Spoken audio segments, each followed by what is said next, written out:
Nah, what pisses me off about what you be doing, like the real thing that pisses me off about what you be doing is that the people that you be around is just letting you they let you get away with it. Right? Like that thing that you be doing with how you be starting stuff and not finishing it.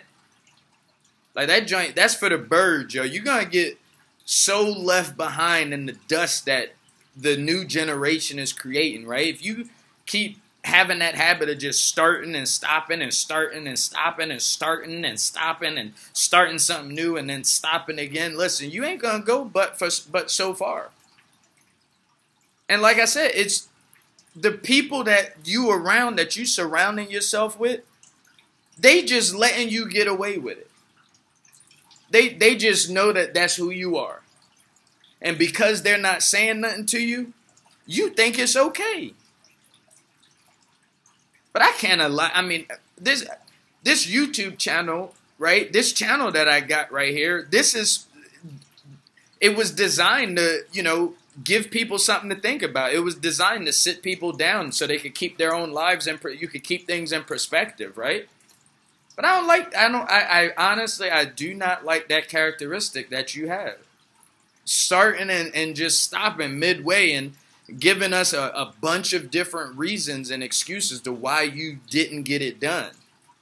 And listen, we gonna buy what you say. Like we gonna buy it. Whatever you tell us why you had to stop it and start something new, whatever you tell us, we're gonna accept it. But don't think for 1 second we don't see you for who you are.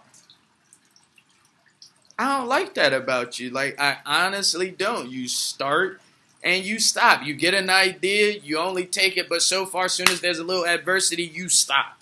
You start a business, it's going well, and then once you start doing, but you don't just do something consistently, right? I don't like that about it, right? I don't like it. So I'll just give you just real quick a few of the main reasons why people do have the habit of starting and stopping. And if one of them resonate in you, then that's fantastic. Now you can start moving forward and know that you're not hiding, right? This characteristic you can't just sweep under the rug. It's visible to everybody, right?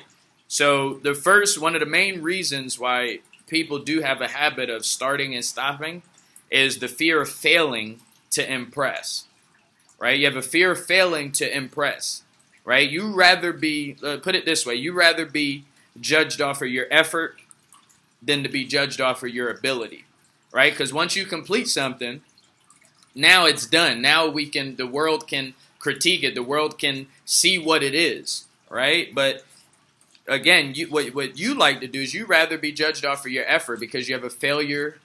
You have a fear of failing to impress others, right? So you always want to be in the mode of I'm working on this, I'm working on that. Second main reason why people have that habit of starting and stopping is the fear of setting the bar too high.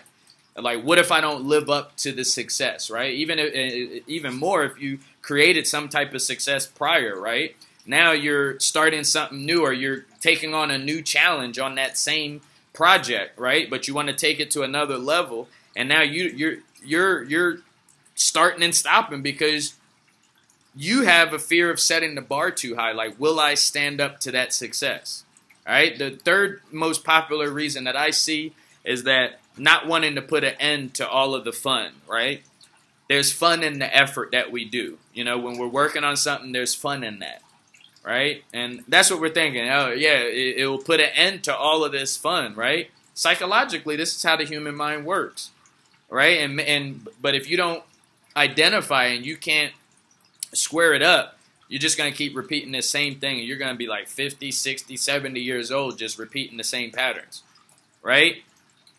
And I heard Zig Ziglar once talk about, people come to him with problems all the time, and not all of them want to take the solution, right? Because it would end the fun, right? It'll end the fun of having this problem, right? Sometimes there's fun in the problem because now you can always talk to people about it. You can keep bringing it up. You can keep bringing it up. And now you have a topic that you can always bring up when you're talking to people.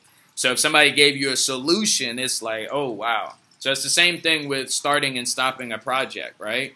You start and stop it is because, you know, it's going to be over. So you want to just psychologically, you just want to keep repeating it so you never finish that project.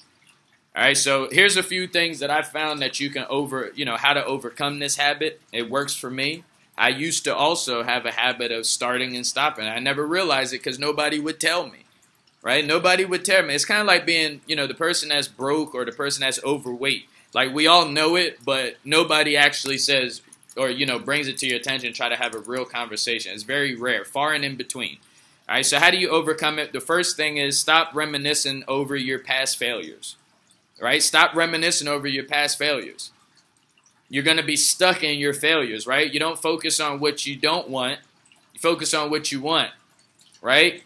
And that's the same thing. You want to finish something. You can't be focused on what didn't work for you in the past. I work with people all day, every day, aspiring entrepreneurs, and they come in with their baggage, right? They come in with their baggage and they say, I'm going to try this thing out. And listen, that's the mentality, right? You can't try something out. The only reason you try something out is because something in your past is still affecting you. So I'm telling you to stop reminiscing over your failures. Another thing you could do is that perfectionist thing, you can stop using that as an excuse. Because the truth is, perfectionists get things done. Right? And I know a lot of your friends and the people in your crew, they're buying that. Oh, yeah, he's a perfectionist. She's a perfectionist. But listen, perfectionists get things done. Right? And you can't get away from the fact that being a perfectionist, it doesn't get you out of getting things done. Right? That's why we're here, is to get things done. Whether it's at your church or it's at your job or it's in your family, you want to get things done. Right? You could be a perfectionist all day trying to raise your family, but if you're not doing what you need to, you're not getting the job done, you're going to see no progress. Same thing with your job and in your business, right? So get that perfectionist thing out of your head for a little bit, because perfectionists do get things done, right? Perfectionists get things done. It's just not perfect once it's done. So then they always want to, go back and tweak it. But you got to get things done, right? All right, another thing is working under pressure. You believe that you work better under pressure. You work better at the last minute. Study after study, from Forbes magazine to Fast Company magazine, they will show you study after study. You may get stuff done, but at the last minute, or you may get stuff done, when you're under pressure, but it's not to the best of your ability, right? Do you like stress? Like, stress doesn't, if you're saying you work better under pressure, you're just saying you welcome stress. And you need stress to work better. That don't make sense to me, and I don't like when you talk like that. The last thing is quit getting stuck on the big picture, right? And what do I mean by that? Listen, if you have a goal for, let's say, by December 31st, you have a goal, right? Stop focusing on December 31st and start focusing on right now, the present moment, right? December 31st is going to get here, all right? But if you keep thinking about December 31st, sooner or later, it's going to be December 31st, and you ain't going to have done nothing. My name's Billionaire Brown. Pick up my Silver Dollar Ebook, richbefore30.com. That's all spelled out, richbeforethirty.com. And if you need coaching, you can also go to richbefore30.com /coaching. Peace.